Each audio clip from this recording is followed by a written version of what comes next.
And welcome to another episode of the In 90 Minutes podcast. As always, I'm your host this evening, at least. I haven't been around for the last couple of days at times. Thank you all for joining us. If you are here with us today, we are super excited to have you with us. Uh, we hit a milestone since we last met. We hit 500 followers on our YouTube channel, and we're going to be doing a giveaway as a result. So, thank you to all of those of you who do follow us. If you don't already, please make sure you follow us on YouTube, Facebook, X, Instagram, TikTok, Twitch, Blue Sky, Apple Podcasts, and Spotify as In 90 Minutes Podcast. Um, with me, I don't know where Misael went. We have John. John, how are you doing, sir? I'm here. That's all I can say. Yeah, John sounds like we all feel right now. David, sir, how are you doing today? You're muted, David. David is muted, or we can't hear David. And Misael is MIA. We are having technical difficulties like no other today, folks. Let's see what we got. That's fine. We'll go ahead and get it started off and cover everything else before. Yeah. All right. So let's see. Where are we going to start, John? Till the gents join us. Where do you want to begin? Last night's match with Orlando City B. Okay. Yeah. Orlando City B came away with the win, I believe, if I'm not mistaken, right? Yes, they did. Yeah, we can hear you now, David. Okay. Yeah, Orlando City B played against Chattanooga, not Charleston, who I kept thinking they were playing all night, and then David corrected me. So good win. Chattanooga was leading the league. It's only Chattanooga's second loss of the season. Boys played well. Um, just you know, 2-1 win, won it at the death. Um, 90th minute goal.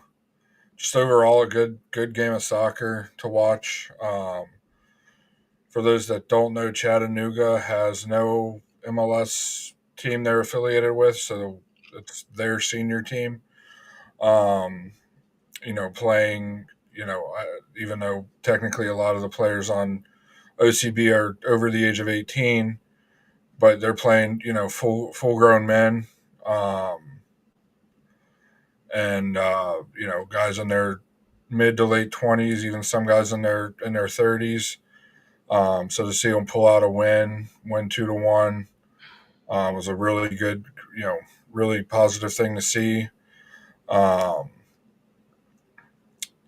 yeah, and it wasn't like Chattanooga was on the front foot the whole match. It was honestly, in my opinion, a really back and forth match the whole way, and good to see them win.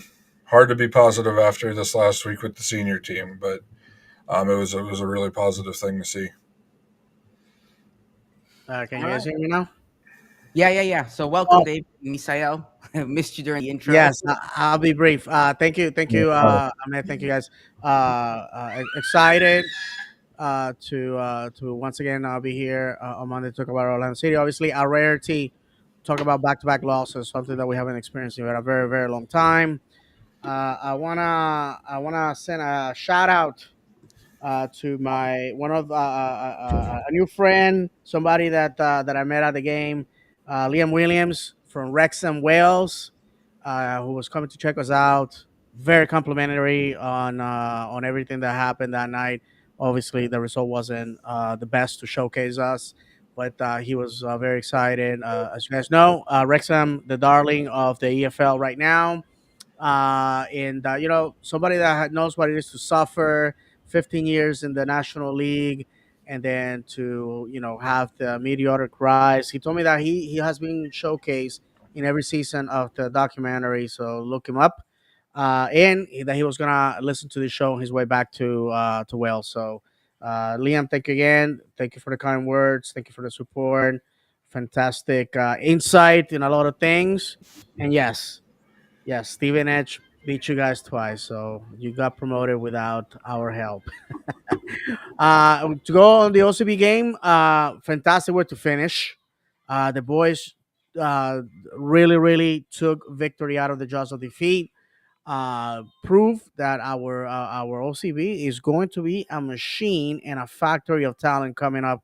So with that said, if you haven't experienced OCB, all of us here encourage you to do so. And I personally can't go to every game, but I do watch on TV or YouTube or MLS on Apple Plus whenever that is. And it was a fantastic way to finish a palate cleanser after the two defeats that we suffered with the first team. Michelle, thoughts about OCB game? I did not get to watch the I OCB. honestly didn't watch it either. All right, so quick thing. We have selected the winner for the two tickets on June 28th. We're gonna save it a little bit for later. That way we can keep you in suspense. But a caveat: we're gonna name the winner, and that person has 48 hours to get in contact with us. Otherwise, the tickets are back in the pool, and we'll pick somebody else. The idea is that by the end of the week, we have notified that person, so they obviously have time to, schedule going to the game, etc., etc. So June 28th, you're gonna be sharing the same section as yours truly. So we're excited. Thank you very much for everybody that decided to subscribe and give us that boost that we needed. And with that, Ahmed, I'll give you the microphone. All right. Do we need to? Did Pride play this past week? Do we want to cover anything? No, No. they're playing this weekend, the 7th, against Houston Dash. All right. Speaking of OCB, me and the gents were just talking right before the show started, and I did see a post that Clovis, and I'm not going to butcher his last name because I don't recall how to correctly pronounce it. But Clovis apparently is going to be a member of OCB. If you recall, Clovis was part of the team that won the Generation Adidas, the U18s from the academy. So apparently he is destined to go from the academy over to OCB. So congrats to him on that. And I don't know, gents, if you have anything you want to add to that as far as that news goes. Is that another one of the lists that's gonna coming up from the academy? The winning goal Saturday for or Sunday for OCB was both were academy products. Both I believe one was the first assist and for Orlando City B, and the other one I believe it was his first goal for Orlando City B. So like we keep saying, it's a good thing. Keep them coming. You can never have enough homegrown talent, and this is how big clubs get started, is by producing that homegrown talent and having the means to get that local talent to the senior team, which gives you more money in the long run to spend on bigger names without completely demoralizing the bank account.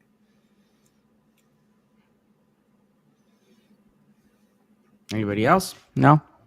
I got to meet the young man at the last OCB game that I attended with John. Nice guy. Just wish him the best.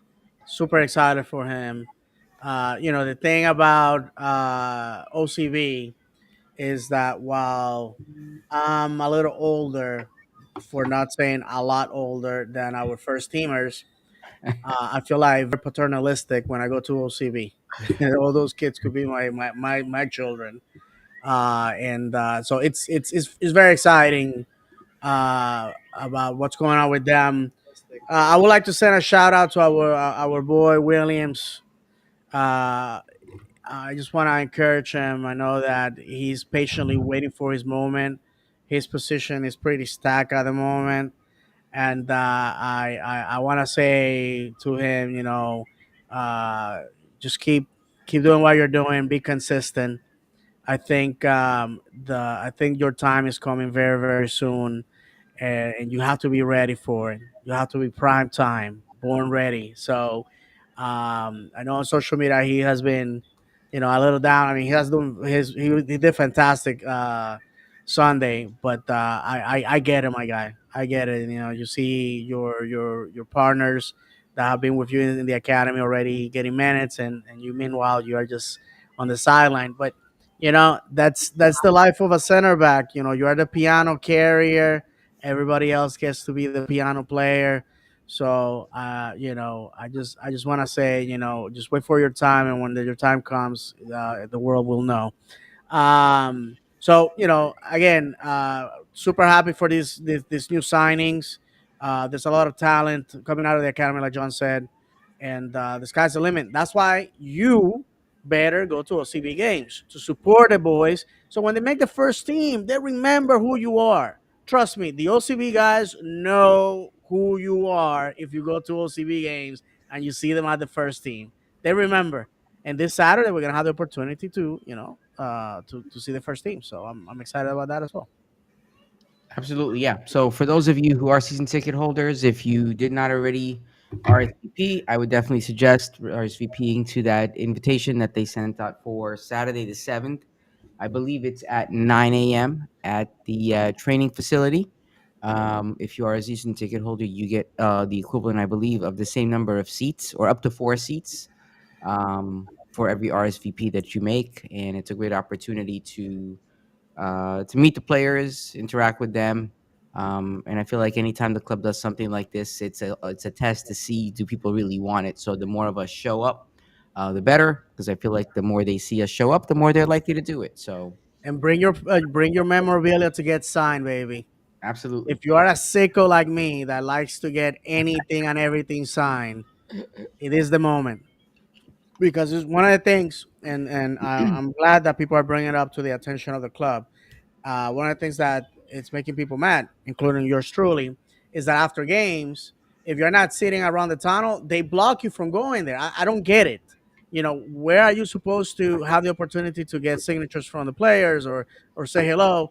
And by the way, the one guy that keeps getting players to give him jerseys, please show me your ways. This guy is posting pictures on the memorabilia MLS page, and he's like every game like two, three jerseys from the opposing team, two or three from Orlando City. Why are you telling these people? I mean, come on. I mean, the few jerseys that I have, I bought. So, but yeah, to the club, I don't understand the reason to keep people away. And great from them to allow the season ticket holders, but the fan base as a whole is craving an event like this, and I know that a lot of people resent the fact that it's season ticket holders only. I'm gonna tell you the truth.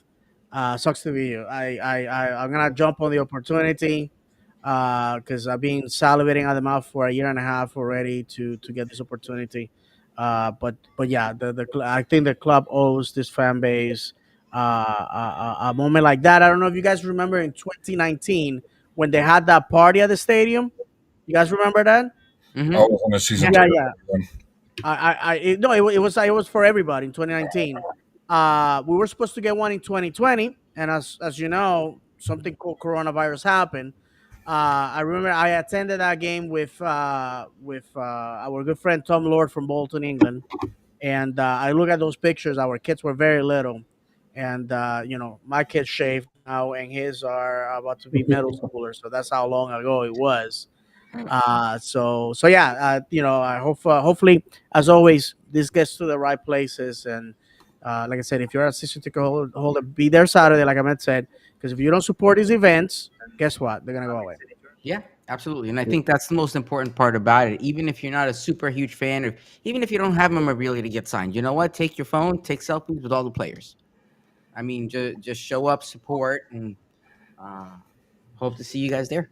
It'll be exciting. Well, word is over there by the tunnel is that people start lining up at the edge well before the game's over. So mostly season ticket holders and the casual fans too in that section in those areas are starting to get mad. And I think they started telling the team security because there's kids up there. There's adults pushing kids supposedly to try to get pictures and autographs and etc. And that's probably why they're not allowing anyone to even go in there at the end because there's already a madhouse there. Period. Just look over to that area with 10, 15 minutes left before the 90. It's 75th minute. They're already there. I don't know how they do it because I tried before, and I flat out been told, buzz off. You Well, it's know, people from that section already. well, I'm in But section in 3, those brother, two and sections, they yeah, already blocked that because I yeah. tried before. I was very fortunate. I tried and it hasn't worked out, but I understand. Thank you, Michelle, for bringing that up. That's Hmm. why we're doing this show. We bring different points of view, and so I get that part. I just think now that you mentioned that, brother, I don't know if you guys remember back in the day, the players used to park across the street from the stadium, and they Hmm. would block it, and they would like, put these barriers, and people would be like, hey, and get signatures. That's a thing of the past, which brings again the importance of these events. When I went to Canes, which for those out of the area is just basically a chicken joint, Duncan McGuire was there, and I saw people driving up to 2 hours on a Tuesday to go get this man's signature on stuff. I was shocked. The people this was like Nona, which is like really off the beaten path.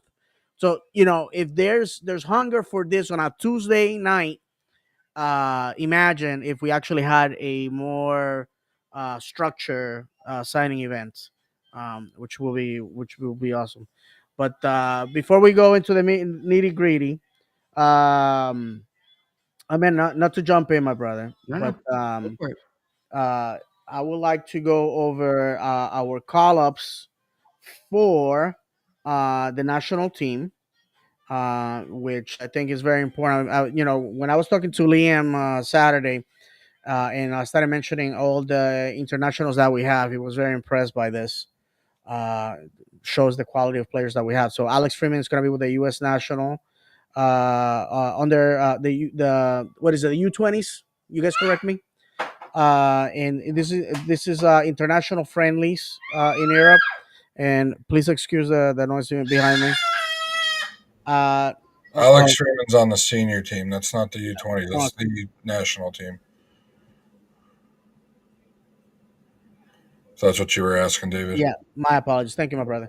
Pedro Ellis is going to be on World Cup qualifiers. David Brekalo is going to be in international friendlies with Slovenia. Pedro Ellis with Peru.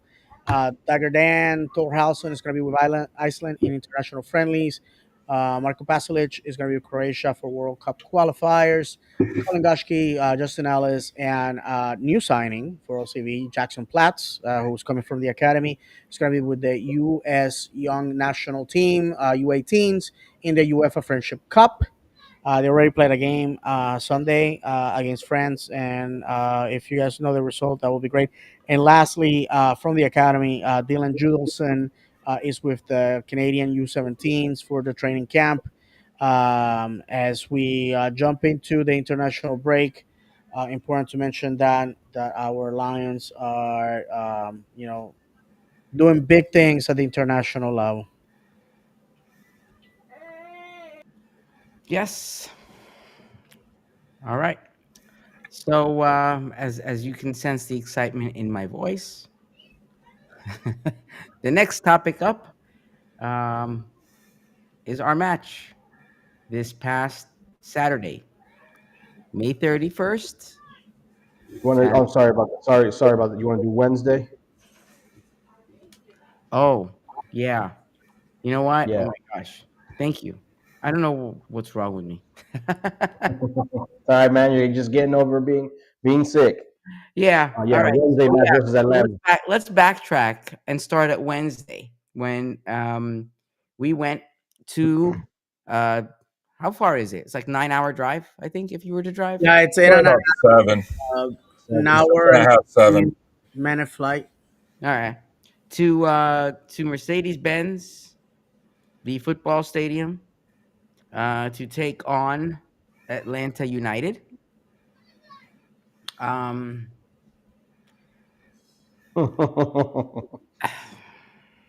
that this is where our story begins in Georgia. Um we didn't win. obviously. Right? I mean, listen, I got to tell you, like Misael said, I haven't been feeling well the past few days. That's why I missed one of the shows. And I'm watching these games and I'm just thinking to myself, we all thought to ourselves, it's Atlanta. We should be good, you know? And I always think back to the one thing that David said. We are a very giving team. We are a team that likes to make people feel loved. We are a team that makes people like to feel good about themselves. And that's what we've been doing the past couple of games, starting with Atlanta. With that said, though, I mean, when you look back at it, and I don't want to jump too far ahead because I know we're going to talk about this, but we haven't had this many back-to-back losses in a very, very long time. And they talked about it at the end of Saturday's game. The announcer actually said it. This is it's probably one of the longest winning streak without back-to-back losses. I think he said in like, oh, I don't know if it was 27 or 37 games. He's like, that's basically like a season's worth of games, right? Not straight. Obviously, there's stuff in between them, but it's easy to lose sight of that. It is very easy to lose sight of that. But and you know what? We shouldn't be happy about it because we have those expectations of our team. I have those expectations of my team. But like we say, good things always come to an end. All good streaks come to an end. So, um, what are your thoughts on the Atlanta game, guys? Started off with a banger of a goal, I thought, from Caesar. That was pretty cool. Yes, that was So, of course, that was about fourth minute in. So that that's pretty cool, and obviously when you're watching it in real time, you get excited because you're like, okay, this is going the way we think it's going to go. mm-hmm. We kind of knew Atlanta was going to come a little hyped up since they were on a little losing streak there, and they just had won the week before, I believe, or a couple days before. Um, but yeah, started off hot with the Caesar goal, and then they drew, I believe, and then we had a goal from Ramiro, which was an error from one of their guys in the back Mm-hmm. who tried to clear it, I guess, or send it back to. I think he tried to pass it back to Guzan, and it just like fell right into Ramiro's lap. But he had that goal, so then of course we get hyped up again. We're up again, and then yeah, just downhill from there. They drew again, and then I think it was like really late, like 94th minute or something like that is when they got their game-winning goal there. Not much to be said. I don't know if you guys want to chime in. You know what? The one thing I have to say is for Oscar to be given a red card. Yes. It takes a lot for Oscar to get a red card. The way I think of it, right? And if you don't know anything about the game, if you don't know, you're like for somebody who's typically very passive. I'll call him passive in the sense that he's not one of those coaches that you see all. If you ever watch like other teams playing, you have a whole extreme range of how coaches react. He's not one of he's I would consider him one of the more passive coaches in terms of What was it exactly for? Because wasn't the camera kind of like showing it but not showing it? Nobody ever said. yeah. Yeah, because They said all I something saw was about that. All I saw was is it Dyla? All I saw was their coach like telling him like to go back because you know how they have the line in between them. You're Right. supposed to stay on your side, and all I saw him was kind of like moving his hand, kind of like shooing them away, kind of like go back over there, go back over there. So I Oscar don't know. Yeah, go ahead. Oscar was interviewed about what happened on the post game, and what had happened is obviously both managers go to the fourth official. You cannot do that without leaving your area, Hmm. and so they both go to argue about the red card that had been given. Obviously, you're gonna go and try to plead your case. The issue is that both managers were just as emphatic, just as aggressive with the fourth official, yet only one manager gets a red card. Again, the league dispensing justice very one sided. It's not the first time that pro referees get persuaded by the audience, by the attendance, by the fans. Unfortunately, that never happens for us in Orlando, but it is what it is. And that's the reason why he got a red card. They appealed it. The league did not budge, and he served his suspension. But that's the root of that. I spoke with somebody that was there. Have some insight in that, but I will allow John to say his thoughts because the approach that I'm gonna have at that game is more philosophical than what actually happened on the pitch.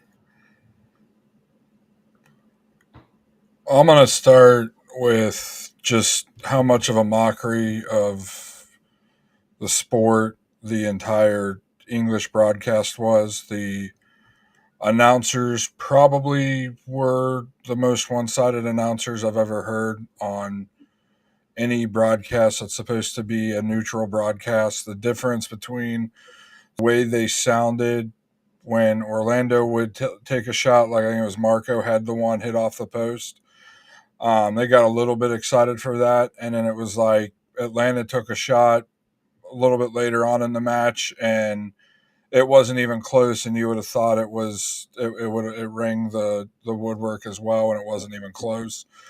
It just added to the frustration of the night for me. Just terrible, terrible work by the TV crew or by the commentators that were on the game. If this league ever wants to be taken seriously, it needs to fix that. I know we have guys that were involved in our club, but I feel like they do try to stay middle of the road as much as they possibly can, and these guys, they weren't even trying to hide it.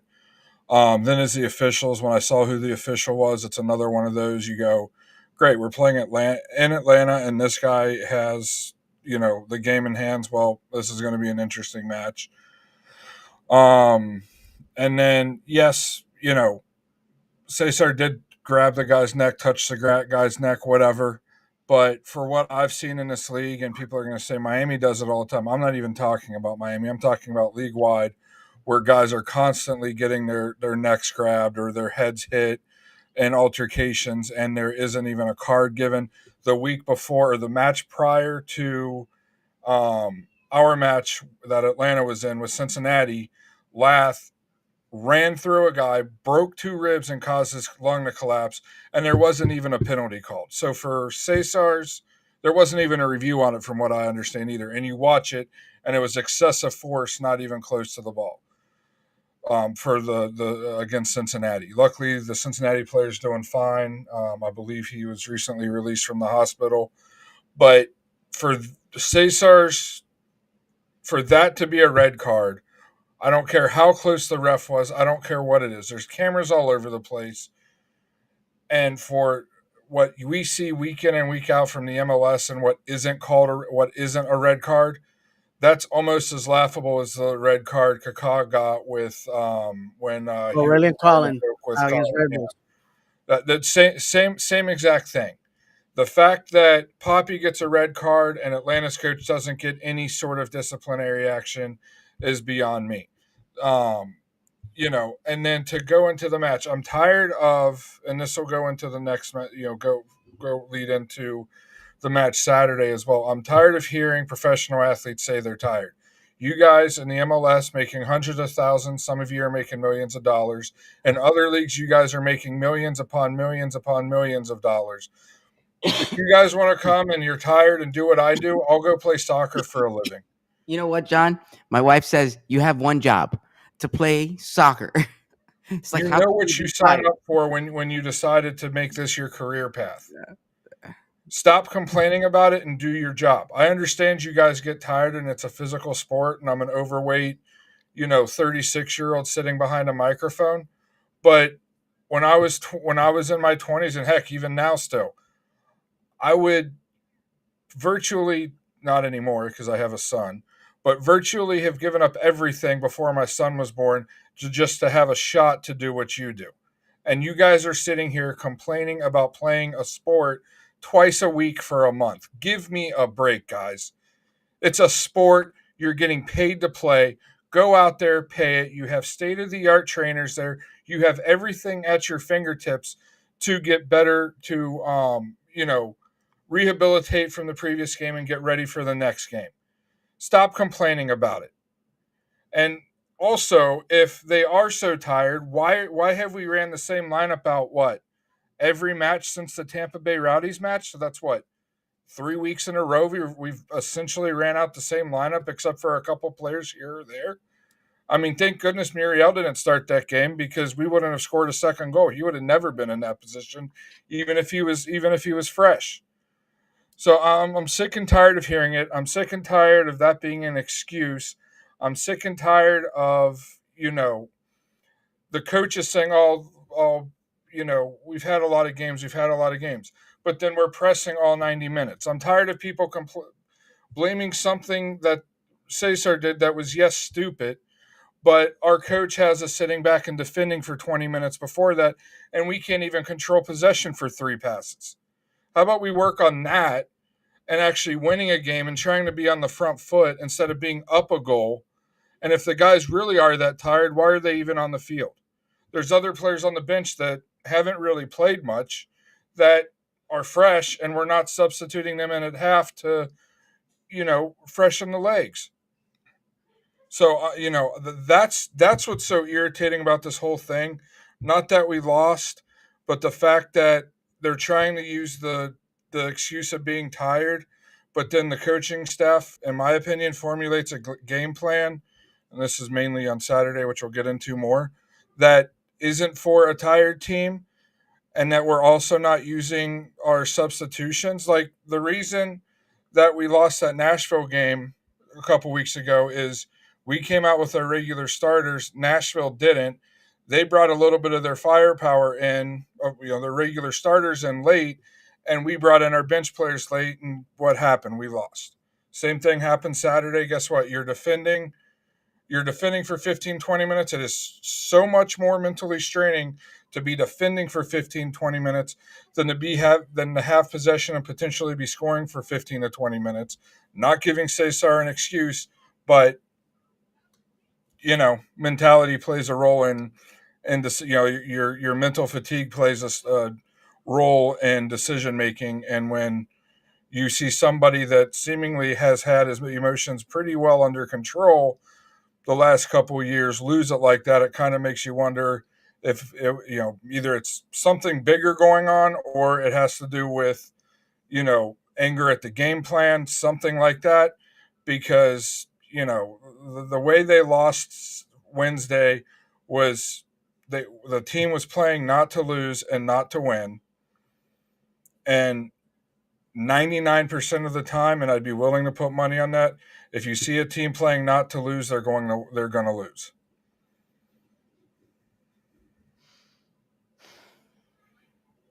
Well, I will have to say that um, Atlanta, very difficult place to play. It's a very wide field. It's artificial, uh, which changes the bounce and the roll of the ball.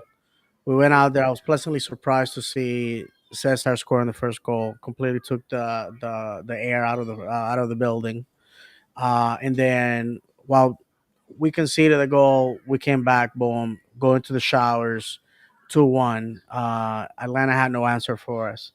If I could jump on the DeLorean, got it to 80 miles an hour, and go back in time to the 70th minute last Wednesday, I will go and run on the pitch and stop Cesar Araujo from self-destructing the team. Self-destructing the team. It's not the first time that we managed to get straight reds or double yellows over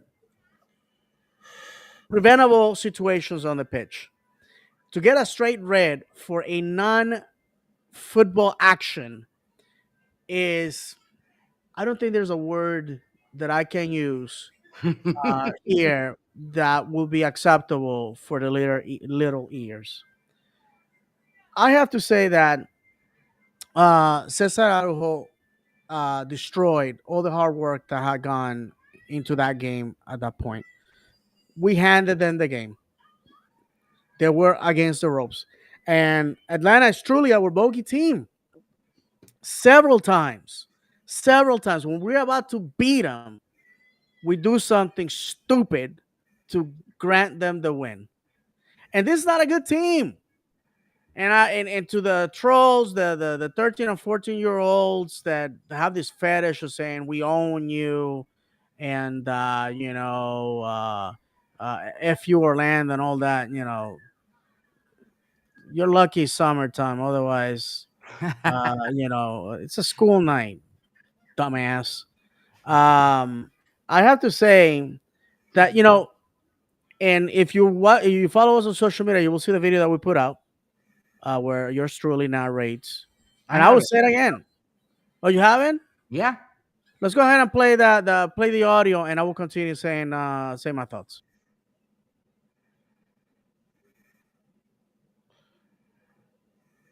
Football is played on grass, not on paper. A season is peaks and valleys, even if sometimes those valleys seem deep and eternal. In football, all streaks, good or bad, come to an end. Anyone who follows a football club expecting automatic gratification is fooling themselves. Football is a lifetime of suffering, briefly interrupted by short moments of joy. It is said that you can buy success, but you can't buy love.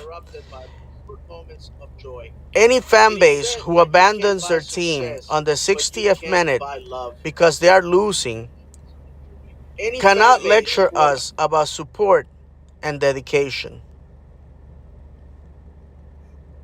Any fan base that shouts the name of a player louder than they do the name of their club and leaves when he's subbed off cannot teach us anything about loyalty and resilience.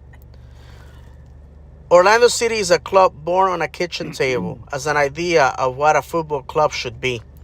But it needs you and me, the supporters in the terraces, to blow life into that idea and flesh out the institution that is Orlando City for generations to come. We have drank out of the bitter chalice of defeat and bathed in the fountains of triumph. Wherever we go, whatever we do so together, always faithful, always purple.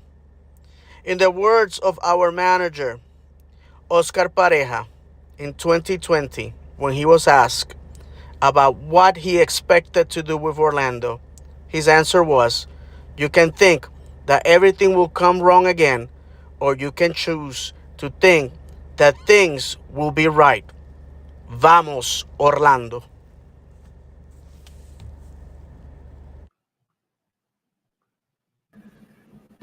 Well said, David. Well said, my friend. Thank you, my guy. I was in the zone. Yeah, I I could did that tell. at work, by the way. So thank you to my employer that pays me to create stuff like that on their dime. And I will read it again for the benefit of those that are on audio. This is a quote that Oscar gave on his introductory presentation to the club when he was appointed manager back in 2020. They created this poster when we played Timbers at home that year, and it's basically his face, and the quote is on the other half of the face. I'm getting this sign come Saturday. And the quote is, when he was asked about, hey, what are your expectations for Orlando? He said, well, you can think that everything will come wrong again, or you can choose to think that things will be right. And um, I think we failed Wednesday to have that grasp. I think these 2 weeks should be a moment for get-togethers, sit-downs, and to drill into the players that getting cards for back talking and stuff like this, it defeats the purpose. And I'm gonna finish with this. I don't know if that has ever happened to you guys. You are getting in an argument perhaps online, and you're making very great concisive arguments to support your position. And what does the other side do when they feel that they can't win? They go on your profile. They make fun of your face or your spouse or your kids, or they go digging for dirt on your Twitter feed and stuff like that. I've been a victim of that. People had assaulted my religion, my ethnicity, where I'm from, where I work, how my wife looks like, my kids. Why? Because they can defeat me on where it counts, on the football knowledge and the passion for this club. That's what it is. That's when you know you won. This There was a person that was there, a listener of the show that went to the away game, and he said that what had happened was, um, Cesar was shielding the ball. The Atlanta player pushes him from the back, and Cesar turns around. And Cesar is a little shorter than the other guy, so he reaches from around people. He doesn't know what he's grabbing, and his hand ends up touching this guy's throat. Boom, automatic red. I don't think so. Should have been a yellow, in my opinion. But if you're gonna go by the letter of the law, there were several occasions where we could have claimed handballs for Atlanta, but we didn't, because the problem with this guy, I guess he went viral with the however video, so he thinks he's a superstar now. The problem with that is, if you are not going to be equal and applying the letter of the law equally to both teams, then what you're doing is you're influencing the end result of the game. John was talking about the fact that the English announcers were all Atlanta. That's the reason why I don't watch the English announcers. I can perfectly watch that. Obviously, you can see I speak English and I can understand it. But I choose the Spanish ones because they tend to be very neutral. Even with Messi, they tend to throw us a bone. I cannot stand the Taylor Twelmans of life, the MLS 1.0 dudes, bro dudes, that it's always a feast against Orlando City. I don't understand. You don't want us in the league. Well, guess what, buddy? We're here. We're here. We're gonna win that championship. If it's not this year, it's the next or the next. We're gonna win it. And at the end, what happened? Red card. 6 minutes later, they equalize, and then magically we get 8 minutes. I don't know from where, and they win the game. I was told that right before the red card, they were about to release Duncan McGuire on the pitch to go for it. To go for it. The red card throws all that into the garbage. We started defending, and just like John said, when you're playing not to preserve the result, we saw the changes, the Harbinger, Kyle Smith. I mean, the usual suspects. We already know we were trying to preserve the result, and it just didn't pan out. And of course, Atlanta beating their chest. Listen, I got news for Atlanta. You're not making playoffs. June 1st is already June 2nd. If you're not in playoff contention by June 1st, statistically, you're not making playoffs. Only one team in the last 20 years has managed to do that. Do you know what that team is? Orlando City. Orlando City. I don't think you're making playoffs. You're not. And and they were like, oh, well, you should be embarrassed. You lost to a 12. We didn't lose to you. We lost to a red card. That's it. That's it. Because magically, we're down a man, and then all of a sudden, they find their scoring boots. It's okay. Let them have their day. And as far as Saturday, to milk it to that. I got one more thing to say before we Yeah, go go ahead, on. brother. Go ahead. Go ahead. You were talking about the supporters, and the Atlanta fans want to say, "Oh, we had 36,000, and it was a Wednesday night game." All of this stuff. The only thing you could hear from their supporters on TV is that bozo with a megaphone. That place is such a church. I don't even know why he has a megaphone. You couldn't hear their supporters section. You could barely hear the fans react when they scored the game-winning goal in injury time.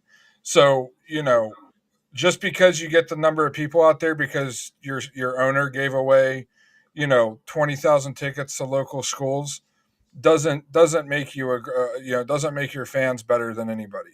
Like David said, your fans, your away supporters, if you want to call them that, when you guys played here, left in the 60th minute because we were Amen. up by 2 goals. You will John, never see that happen in an Orlando City supporter section. And if you do, those people are not true. And I'm putting this out there. Those people are not true Orlando City fans. When we were down Saturday, like we were by 2 goals, did you see me and my family leave? No. So, Thank you, the brother. Atlanta people that want to say that they have all these great fans and all this, no, you don't. Just because you have a big stadium, your owner gives away, tens Tax of thousands funded. of tickets a match just to fill, just to make the stadium seem filled. And that stadium still that it's not even a stadium; it's an arena. You can't call it a stadium because it's closed air. Um, and your team plays on fake grass. They don't even have their own stadium, so I don't even know how they were allowed to become a team in the league when the Money. conditions were set that you had to have a soccer specific stadium or plans for it before you guys came in the league. But just because you guys get X amount of fans on a Wednesday night or a Saturday night or whenever it is, if that stadium still sounds like a library, you could have a quarter of the Orlando fans, and that stadium would have been 10 times louder than it was on Wednesday night. Congratulations, you guys beat us because of a technicality. Enjoy it. You guys won't make playoffs. The only thing you guys have ever won, the only two things you guys have ever won has a big asterisk to the rest of the league because you guys were found to be cheating multiple ways, and to me they should be stripped and given to the teams that got second. But $50 we can million, move on. 6 points this week, and you're still 12. That's all it matters. And again, our fans remain at your stadium till the bitter end. So don't again. I will never in your life let you off the hook. Your people ran away as if the zombie apocalypse had just unleashed on the south side of the stadium on the 60th minute. We got the pictures. I have made the videos, the memes. I'm sorry. I'll never again let you off the hook for that. Oh boy, we still have to cover Saturday's loss. Yeah, that one's a little more rough, honestly. I mean, you know what? Each game had its ups and downs. That game, like to the guy's point, I feel like that was ours to lose. Like we had that. Like at one point, I was like confident. Um, I was like, all right, we still got this. Even with the red card. I mean, listen, we've come back from crazier garbage situations, right? Um, so, but moving on to Saturday, I got it. I was out. I was at an event, and my son was watching the game, and his reactions. I was like, "What?" I'm like, "What? Oh, what is the matter with you?" He's like, "Dad." He's like, "They're making these dumb mistakes." He's like, "This is like U12 stuff." I'm like, "What are you talking about?" He's like, "Galassi, the ball went through his hands." I'm like, "What? What?" Because I wasn't watching. He was watching, and I was just like going off of his reactions. I was like, "What are you talking about?" He's like, "Yeah, these passes and these turnovers." It happens. It happens. It's just a combination of back to back. My fear going into this stretch was we had a lot going on, right? And a lot of my fears kind of came true. Like the games that we didn't want to lose, we lost. We were out of the cup, the circumstances. So I'm just hoping this is all behind us. We're moving on.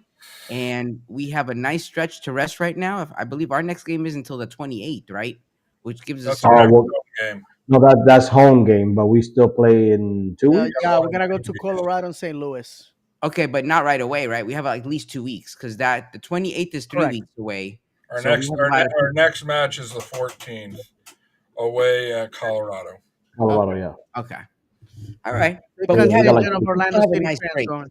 So you know what? You can use that. I mean, breaks, some people like them, some people don't. Personally, I don't like breaks too much because when we have too long a break, I feel like we come back and it's like, all right, the guys need to get their groove back. We can't afford that. We need to come back, use this energized, and use this to come back at 100%. So I'll turn it over to you, gents, for your ideas, your feedback. Go for Well, it. I will go for it real quick. The blunder from Pedro happened on my side. Looking back, I think Pedro will agree with me that he would love to have it back. He should have punched that ball away.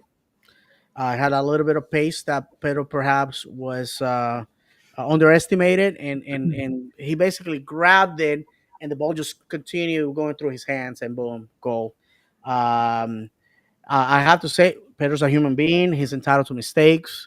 The difference between Pedro and all of us is that when we make mistakes at work, maybe 5, 10 people find out. Well, in my case, I make mistakes. I kill people, but that's a story for another day because I work in surgical robotics. But Pedro makes mistakes and like millions of people, like they get on, get on him. To quote the legendary Miguel Gallardo, he says, "Hey, the loneliest position on the pitch is the keeper. You will never be remembered for the ones you stop, only by the ones that you let in." And my oldest son was a keeper in U7s, U8s, U9s, and trust me, my heart goes out. It was very painful sometimes to see that because nobody's gonna blame the defenders. There's 4 or 5 of them. They're gonna blame the keeper. And he's only one. Um, that said, Chicago came to the game without a midweek game. They play 7 games in the month. We play 9th. I know John has already mentioned, these are professionals, and this is an argument that many people in our section had made as everybody was discussing what was happening because it was a gut punch to be 3-0 within 25 minutes or so. But we look sluggish. In fact, our friend Liam, this is the first time he's watching Orlando City live, he said it. He's like, I can see that you are a dynamic team that plays wide and goes for the counterattack. These guys look wasted. What's happening? They look tired. And, I explained to him what was happening. He's like, yeah, that's insane to have that many games in 1 month.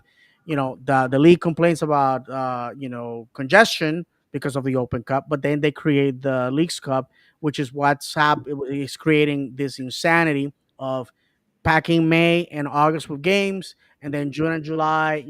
June we have 3 games. Okay, so make it make sense. Um, I have to say, to be honest with you, football is what it is. Is ups and like I said on the video, peaks and valleys, and we lost. We lost. That's how it is. We lost. You lose a battle doesn't mean you lose the war. I would like to quote our assistant manager Diego Torres, who was filling in for Oscar. He was quoted by saying the following: "We have to continue on because we've done a lot of good things. We had a streak of 12 games that the team went without losing. Now we lose 2 games in 3 games. It is difficult. It's tough. But this team has shown a strong resilience, and this team has shown that it gets up. Today, what we have to do is dust ourselves off a bit, that the players rest and regain their energy, and we'll surely come back stronger because that's the DNA of the club." And I will agree with that 1,000%. I think we're gonna make some noise in the playoffs. It's all but guaranteed that we're gonna make the playoffs at this point. We are only 3 points away from. In fact, I spoke about this on the Facebook group that I'm a member of. If you guys allow me 2 seconds here to where I list our positioning, and it's we're 3 points away from second.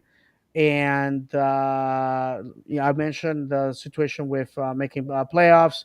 Um, in what we have is 3 games in June, 2 away, and we return home on the 28th. So that's a full month away from home. That's going to test our resilience. Actually also mentioned one thing as I was getting in my car to leave. I own a condo, so it's basically an apartment complex. And as I am leaving my building, my neighbors on the building next to me look at me and they go, "Are you going to the game?" And I said, "Yeah." And all of a sudden, I realized they're wearing Orlando City gear. I'm like, after years of them seeing me go to the games, they decided to go check it out. And I spoke with them, had a blast. So even though the result wasn't there, so that already tells you guys that everybody that I spoke with, they just spoke about our ability to play, to score goals, the speed. So all we need is rest, and I think we'll be okay. Yeah, I mean, I got on them a little bit earlier, but at the end of the day, they are human. The human body does tire out eventually. Um, which was to me the most frustrating thing about the game plan coming into the match Saturday, or what seemed to be the game plan coming into the match, is if the players truly are so tired, which I touched about in the Atlanta match a little bit, why is the team pressing the full length of the field before we're even down, before the game's even out of reach? I understand being down 2-0, 3-0. We're going to chase the game a little bit, but when it's 0-0, 1-0, and we're already seemingly panicking by pressing the full length of the field, which we did even before we were down. And I know, the way Berhalter likes to play, we all witnessed it with the national team. He likes to take the air out of the ball and just, let his team kind of play around the ball, around the midfield area, and hopefully you get over aggressive and then they can lob one in over the top. But that's not how they beat us. One of their goals was that way, but that's not really how they beat us. Two of their other goals were, the first two goals were not that way on Saturday. I mean, the first goal people are going to blame Pedro for, but how about we, step to a man that's 20, 25 yards from net, close down that space a little bit, make it tough for him. Nobody did that. Guy put a shot on frame. Gillespie, as close to a world-class keeper that you're going to probably see. Without him being considered world-class, you look at what he's done in his career, what he's accomplished in his career, and mistakes are going to happen. I don't blame Gillespie. Obviously, you have to do better than that, but it's going to happen every once in a while. Did you see? Sorry, I didn't mean to cut you off like that. Did you see after the ball went through his hands, he covered his face with his jersey, like he was like so embarrassed. Like I felt so bad because obviously, that's not on purpose, and he just looked so embarrassed. Yeah, no, I did see that. But it's not, like I said, they close down the space. The midfielders close down the space to the guy that has the ball 20, 25 yards from net. He doesn't make the shot a little more difficult, changes things. The second goal, Schlegel's caught ball watching in no man's land. Third goal, the guy's going toward, isn't going towards the center of the field. Schlegel overcommits and does that stupid jump closeout that he likes to do and gets nutmegged, and the guy puts it in the net. Like, my biggest takeaway, if I'm going to pick on one player, it's going to be the player I've picked on all year, which is Schlegel. When are we going to bring either move Brekalo to that position, bring Thomas Williams up, something? The Schlegel experiment has to be over, more than the Muriel experiment. At least Muriel's scoring goals and being somewhat productive this year. If the second goal specifically is what our worry is about Schlegel all the time, is overcommitting. He overcommitted on that second goal, left his keeper out to dry, which as a center back you cannot do. And I'm tired. How many times this year have we said this goal, that goal, was because of Schlegel? It happens, I'd say out of a regular 4-match month, I'd say it happens 2.5 times over the course of the season so far. And it's just, we have to do something. I know I saw some noise from one of the South American, blogs or whatever on X that we approached, forget the team, for a 23-year-old center back. But it's gotten to the point that you know what to expect when you get Schlegel out there, and unfortunately, he's a good backup. That's about all you can say about him anymore. When he got his yellow card, he had 2 other occurrences where he handled them well, and you knew his luck was going to run out eventually, and it did when he got his yellow card. I was a little less angry at the players per se for Saturday night. I'm more disappointed in the game plan coming in. People are going to say, well, Poppy wasn't on the sidelines, but he was at practice Thursday and Friday. He had his instructions that he gave the club on Friday, and I'm sure they had a meeting Saturday morning where he, reestablished his instructions to them. To me, his instructions were pressing these guys from the very beginning. When you're tired and you play a team like Berhalter likes to play, just that's one where you can sit back, let them play around with the ball. They make a mistake, and then you counter. If the club's really that tired, you can't have it both ways where they're tired, but yet you're still pressing the entire 120 some odd yards of the field long. Um, Overall, we just didn't put away chances as well. We had our chances to put in a second goal. Didn't put them in. Muriel just continues to like to play with the ball and try to be fancy with it in front of net instead of just putting it on frame. Perfect example is unfortunately, I mean, if there's highlights on YouTube, I'm sure, but you can't go back on Apple and watch it. Orlando City B's winning goal was a goal that Muriel would not have gotten a shot off because he would have tried to play with it. And I don't remember the guy's name, but he just put the ball towards the net and it went in. Not wasn't the strongest shot, wasn't the prettiest shot, but it went in and he scored the game winner. Um, you know, it's just you look at the grand scheme of things, and David was right with what he was saying.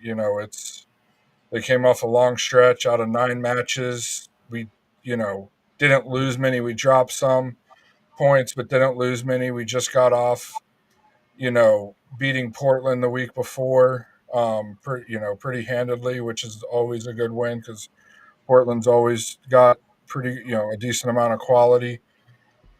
And in my opinion, the break came at a perfect time for the club, for the boys, because you could really tell Saturday that they were struggling, and then also, and this could be part of the inexperience of our assistant coach. Why Marco was out there so long. He took a knock, stayed out there, and didn't come out until what was it, like the 88th minute or something when Caraballo came on.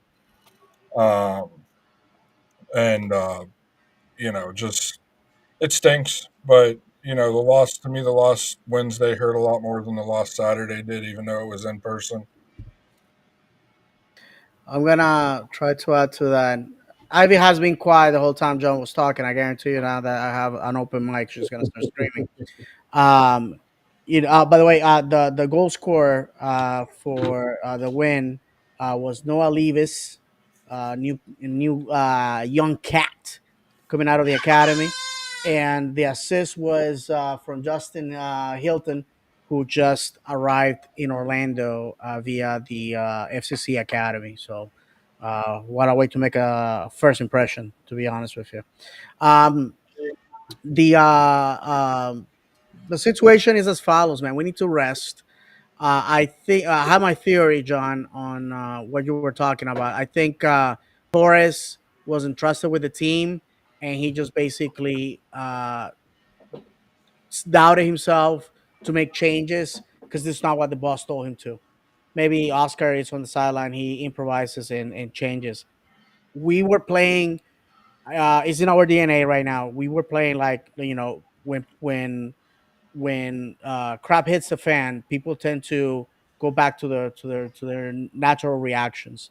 This is why, if you ever serve in the military, you know that one of the things that you practice is suppressing your natural instinct, running towards danger instead of away, to ignore the fact that you got bodies with disemboweled next to you or that you are going through excruciating pain.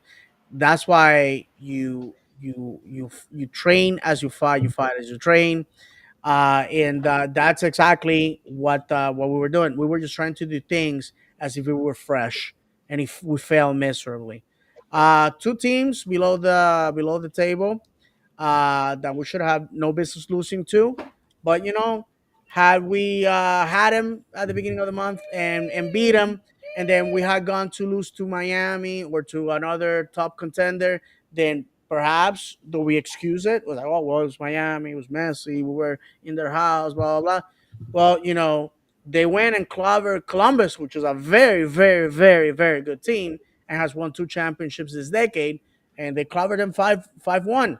So you know, it's very difficult in this league to sort of point out when you're a bad team or when you're a good team, when you did things this and that that have contributed. I have to say, to sum up the week, the game against Atlanta, inexcusable. We had that game in the bag. We, like Ray said, we just wrestled that from the wrestle defeat from the jaws of victory, and the game Saturday could have gone either way.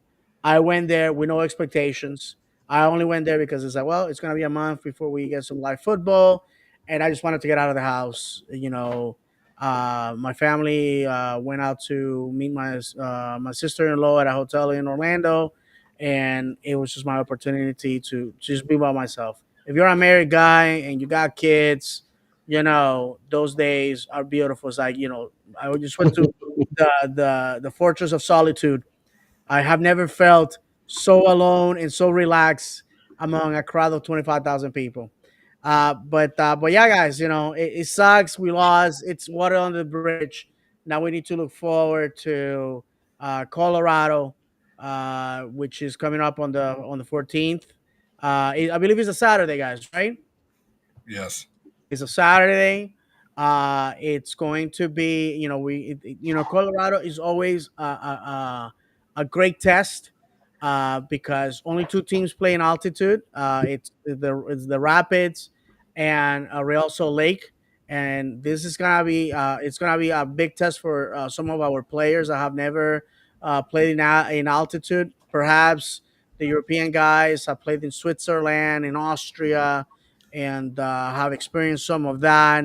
But it's gonna be a huge test for a lot of people, and for people like Muriel that have proven that their speed is limited to the amount of minutes they go out there. It's gonna be a big test because altitude it's gonna shorten your speed. Angulo probably is gonna leave that stadium on a ventilator. Who knows?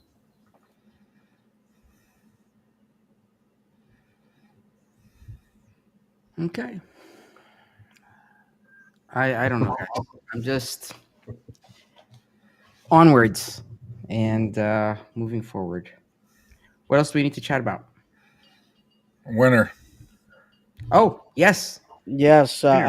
I will mention the winner here in a second. I just want to mention that Colorado right now is eighth in the West, so that's who we're gonna be facing. And uh, if somebody can check to see if they are playing I know some teams are playing during this break, and in fact, Colorado's playing this Saturday. So they don't get the advantage of resting like we are. So the universe is conspiring once again to put us in place. Well, the winner of the and of course the screen goes away. Just bear with me. As you can see, Ivy decided to announce to the world her presence. So I have an open mic now. I'm by myself. My wife and my kids are not here, so I'm stuck with her. The winner is at Team Bedoya. So at Team Bedoya, um, if you are listening to this, please communicate with us through social media, and I will go ahead and say, Facebook, X, Instagram, TikTok, Twitch, Blue Sky at United Menace Podcast, through YouTube. Perhaps you could do that as well. TikTok, you can do it. David and I are always check. I'm always checking TikTok anyway, at least Absolutely. once a day. Yes. So at Team Bedoya, Bedoya for the benefit of those that are listening to us. My friend, you got 48 hours to communicate with us. If you don't, then unfortunately, we'll recycle the tickets again. I think 2 days is more than enough. We're obviously on our social media. We're gonna announce who you are. Hopefully, we'll get a hold of you. I tried to message you from John. Maybe perhaps you'll have better luck. I tried to message him to his channel, but two things. I don't know how often he will check messages on his channel, and the other one is I couldn't find a way to send him a message. So the winner is two uh and Ivy's messing with my keyboard, is two tickets for Section 3 for the game on the 28th, free of charge, of course, with our thanks for the support and, for the subscription to our YouTube channel. So at Team Bedoya, hopefully you will get in contact with us so you can enjoy the game on the 28th. I see that it's 10:14. I would like to mention on the 17th of this month, I will be recording in the middle of the night for me. Our what's traditional now, our mid year review with our friend Taylor Williams from Orlando City, UK, and Dan Barrett from the English Lion, giving us their impressions of what's going on. Shall be interesting. And I think, guys, next week we probably gonna take the week off, right? Relax. There's really nothing going on. Uh, or perhaps we may do a mini show just to talk about our impressions of Saturday. You guys gonna be there? I definitely am. Yes. Can Yeah. I'll definitely Yeah, be there. yeah, I should be there I'll as be well. out of town Saturday. Oh, I'm sorry, John, that you're missing that out. Pre-plan now. I'll either be catching fish or harvesting fish for dinner later that night. By that Beautiful. hopefully. Oh, nice. Have some fun, my friend. I'm playing hooky from synagogue that day to go to this event. Pretty much for two reasons. And I'm saying that because my rabbi sometimes watches the show for some reason. I'm trying to convince him to go to a game with me, but then again, I will have to watch what I say and my hand gestures uh, for 90 minutes. Who knows? But I wanted to mention the fact that um, God, train of thought. Oh yeah, that the Leagues Cup is coming up, and if you're a season ticket holder, you were given three tickets. Technically, we have an away game, but it's gonna be at Exploria. So all three games are gonna be at home. So personally, can care less for the Leagues Cup. I don't think it's a genuine trophy if the Mexican teams don't get to go home and our teams don't get to feel the pressure of the Mexican crowd. I would say play the kids. I can care less. I don't care for it. It was a trophy made up to certify that Messi was going to be in the World Cup, Club World Cup. I guarantee you, had they not won the Supporter Shield last year, Infantino would have found a rec league trophy for Messi that would have qualified him for the Club World Cup. Bet money on that. But and obviously we're gonna go to last words from everybody. I'll shut up with this. Uh, Losing is part of winning. If you don't risk it, you're never gonna win. And that's the I remember a few years back, a friend of mine had asked me after my divorce, why will I take the risk of remarrying, knowing that I already had a failure? And I said, well, because I still believe in the institution, and I believe that I deserve to be happy. And if you don't stick your neck out there, you're never gonna find out. It's very sad to live a lifetime of what ifs, and that applies for football, and that applies for us as a fan base. Again, we don't leave on the 60th minute. We don't leave when our favorite player gets subbed off, and certainly we don't cheat. We don't have a stadium financed by taxpayers where we can afford $20 tickets and $2 hot dogs. We don't do any of that. We support the club because we love it. We lost Saturday. Did you saw that stadium empty out? Absolutely not. In fact, the people were behind the club. more so.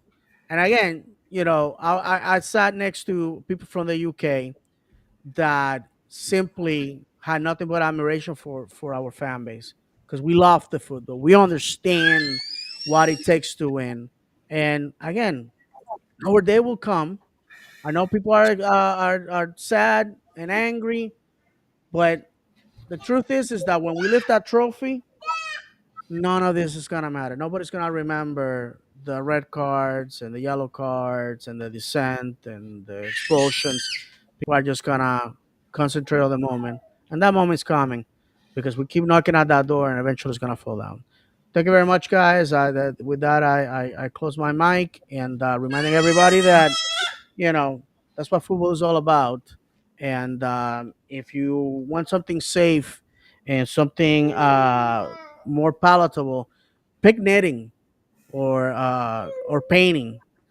Because if you want instant gratification, football is not for you.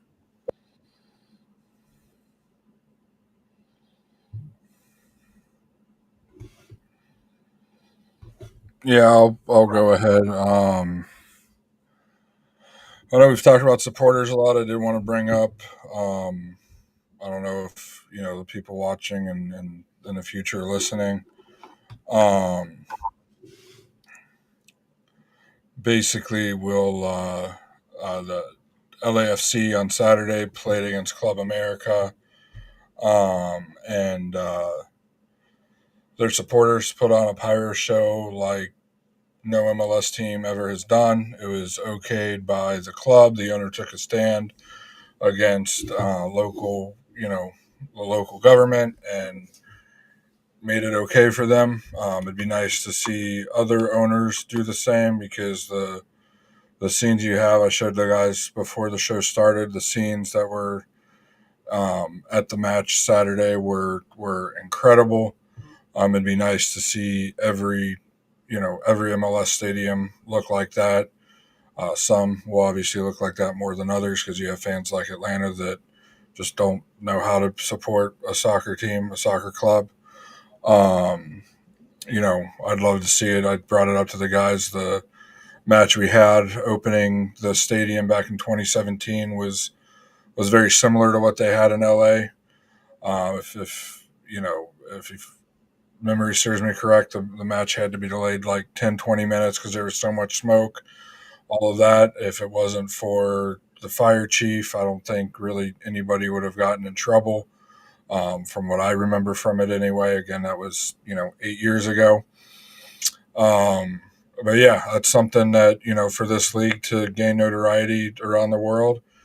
Um, in my opinion, has to happen. It's a lot easier for it to happen than getting those quality players that everybody thinks that the MLS should have. And it's a sight to see, cool to see on social media, cool to watch the videos.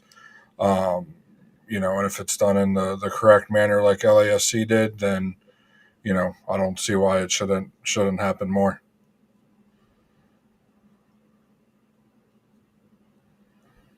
You got anything to close out, Miss Al? Looks like Ahmed's having some technical Yeah. difficulties. Well, Miss Yeah, Go, and then David, if you could close the show out.